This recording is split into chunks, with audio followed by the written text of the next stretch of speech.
Well, hey everybody, this is DearMamaSal, and today is Debt-Free Day.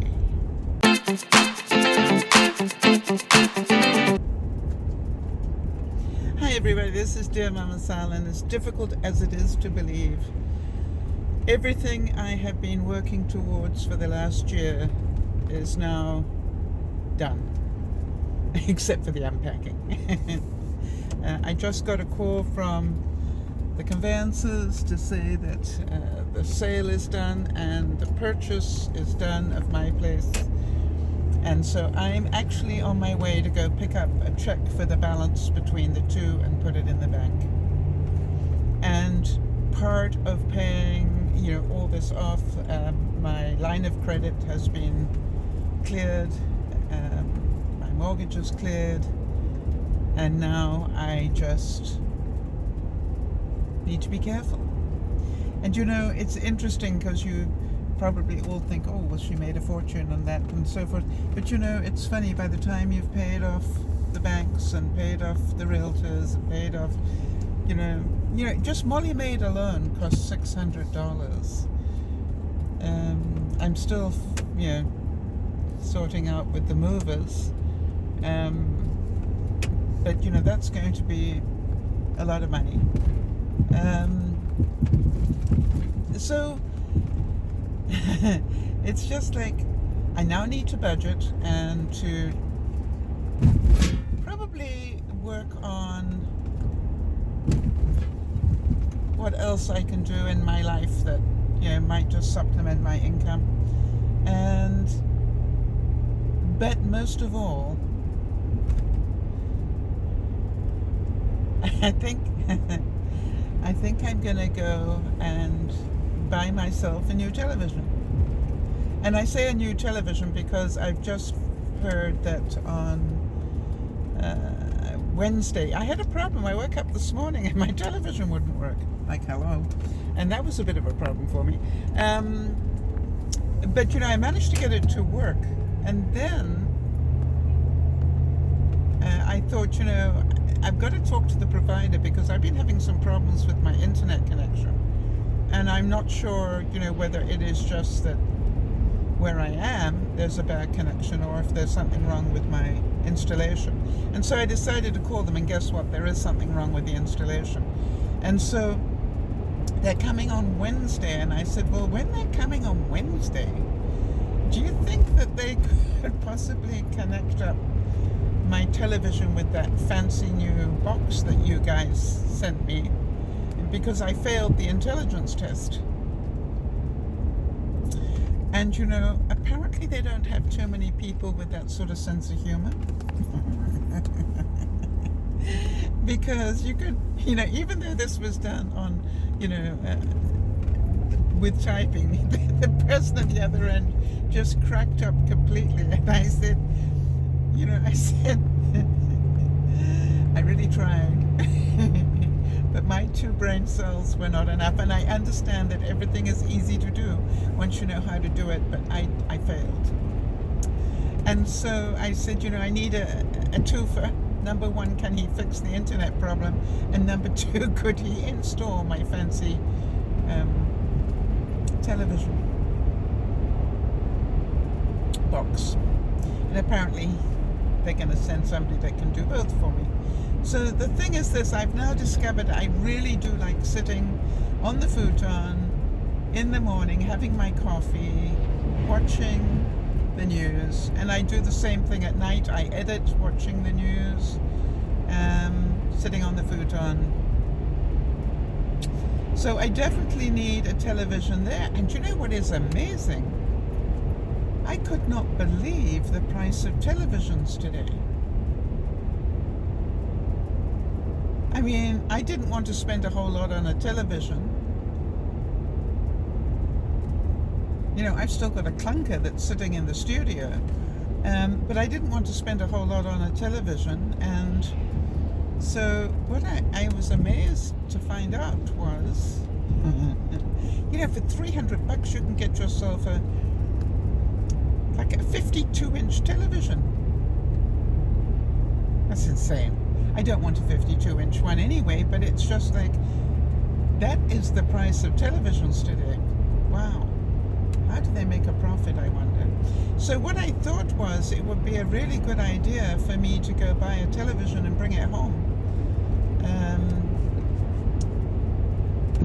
One that is going to be a little more safe on my mantelpiece. And then what I'll do is have them install the fancy box for that one above the fireplace, and then I'll take my other one and put it in the bedroom, which is where it was originally, with the not so fancy box. That means I don't get dazzling whatever, but I do get a very good picture, because I've had a very good picture for a long time. Now the thing is this, if anybody comes to visit, the chances are they'll sleep on the futon, which is where the television is, so they'll be happy.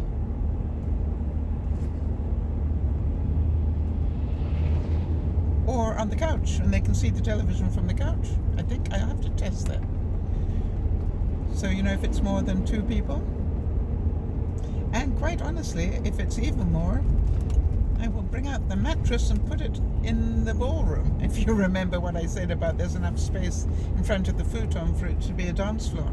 So I'm going to call, you know, so I can even put a mattress there. And I've got a good mattress to go there. I just have to haul it out of the studio. No spare bedroom. Spare bedrooms for me. All right, so exciting stuff. You're probably wondering, what does it feel like to be debt-free? Weird. Weird. And let me tell you why it's weird. A little bit scary, funnily enough, because it's like all the time I owned the house, I had the collateral of the house. You know, like if ever I needed to do a repair or something, it was easy to get a loan because I had this dirty great house as collateral. But now they don't consider a manufactured home as collateral. So that means I'm going to be spending my money, and there's no more money going into it. You know, so you've got to be really careful now. And so what I thought I would do is to really, I know I've got things that need to be done. I need to redo the roof, and I need to put in a new furnace, or at least have the furnace piping checked, because apparently there's some corrosion around the piping that they wanted me to have somebody look at. So, but the good news is the guy that's the brother, the son. Okay, now I'll get this right in a minute. Just hold on. 2 brain cells are struggling. The people that I bought the house from, they are the children, the adult children of the mother who passed. And the son actually is a heating and ventilation type person. So I might say to him, look, I don't expect you to do it for free, but I'd like you to get that. He said to me, don't replace that furnace. He actually said that to me. He said, don't replace it. That thing is a workhorse, and it, when it goes wrong, it doesn't cost much to fix. If you put in a new furnace, it's going to cost you a fortune to fix every time it goes wrong, which it will. Interesting. So I think what I'm going to do is say to him, could you have a look at it again, and have a look at what it is that's corroding, and see whether we can just fix the corrosion bits. Now, in the meantime, I must admit that I have bought myself a carbon monoxide alarm to keep in that room in case anything does go wrong there. But what I want to find out is, if anything goes wrong, will it be pumping carbon monoxide through the vents rather than into the furnace room? So if so, then I will obviously keep that carbon monoxide thing in a vent close to that room, so that I get an early warning on it. I wonder if that makes sense to everybody. Do I think it's going to happen in the short term? No, but I'd like to be prepared. One step at a time. it's on my list of one step at a time now. We got past the buy, I did it, and now it's on to fix. Because there are a couple of things that need to be fixed. Now the really good news is Marnie called me, my friend Marnie, and she's coming on Monday and bringing Grover with her.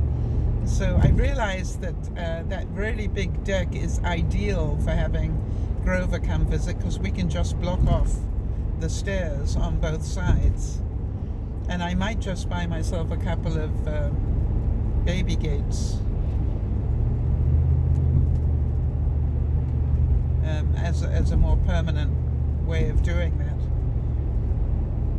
for when I have visiting puppies, or when I have my own puppy, which is still on my list, but not until I got rid of the boxes, because I think it would be too, talking about that, sorry, it would be too stressful for a dog, you know, to have all those boxes and keep moving them and things. You know, when you first bring a dog into a house, the more placid and routine and calm it is, the better. And I would want that for a dog. I know this is going to sound really strange, but for those of you who know Clarence the cleaner, I'll put a picture up. I was really worried because yesterday he did some cleaning and he just ran out of steam. He did not find his way back home. It was very sad. I had to go find him and pick him up and take him home so that he could be rejuiced, i.e. get more juice in the battery. But today I put him out again, and I'm going to be running him every day now because of all the dust and everything that I'm churning up with, you know, the unpacking and everything. But I sent him off today and he found his way home. It was so exciting. I don't know why it was so exciting, but it was. I almost cried. E.T. go home. Yep. So that was awesome. So here I am. I think I could park right here. A little bit of a stroll, but I can stroll.